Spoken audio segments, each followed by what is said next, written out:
Hello and thanks for joining us on Western Perspective. This week in our feature, art has always been a diverse form of creativity. But one local WA artist is using a variety of styles, formats and mediums to tell the stories of WA and its people, while encouraging art participation in the local community. With her biggest project on the way, Rachelle Dusting tells her story tonight about how her art is sharing the unique stories of WA.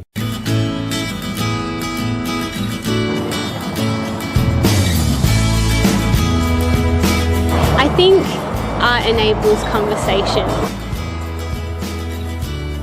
That was the forum that I could best express myself through. My name is Rachelle Dusting and I'm a fine artist from Perth, Western Australia. I think from high school I kind of developed a keen interest in art making. I had a really great art teacher in high school and she really nurtured a lot of my unseen skill, unseen to me. Up until this point my practice has been really diverse, although I have a keen interest in realistic portraiture. I love being able to communicate people's stories and capture the essence and the character of someone within an artwork. That's where my main interest lies, in communicating people's stories through art. This piece is a developers funded public artwork. So the client has put out for tender, the client being Faith Community Church, put out for tender last year for artists to submit applications, and my application happened to be accepted.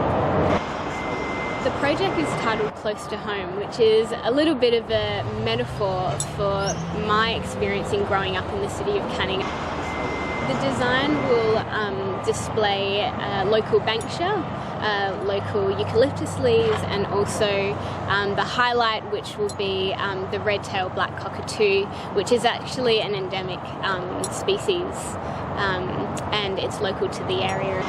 A lot of these local wildlife sentiments have been part of what I've seen in my everyday, and that's kind of what I wanted to create in this design, a celebration of the everyday. So far we've been pretty high up to have personal conversations with passers, but we've had a lot of honks and toots from local traffic, and so far the response has been really encouraging. My hope is that it actually becomes a landmark for this area, something to really inspire young creatives and young people, but also to create conversation, and in creating conversation, create community. I also have a keen passion for teaching, and I love being able to help others upskill and enable people to see and explore their creative sides. I teach a lot of workshops in painting and drawing, and I've also had a lot of experience working with different non-profits and youth organisations over the years. There are so many great opportunities around Perth for young people and for any age group really to get involved in community projects, in art projects.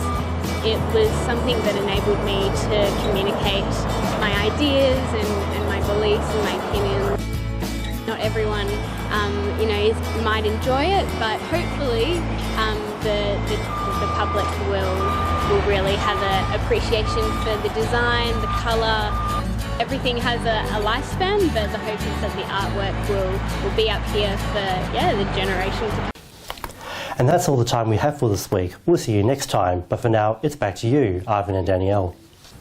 Nelson, thank you very much. This week's main news again. More West Australians are spending time in jail, with new statistics revealing WA's prison population soaring by 24% over the past 2.5 years. WA's imprisonment rate has increased by 10 times of the state's population, with an alarming number of WA women in jail rising by 43%. And that's our weekly news and current affairs. For all the latest happenings, you can visit our website and Facebook page. From Daniel, myself and the rest of the team, until 8 o'clock next Sunday, a very good evening to you. Good night.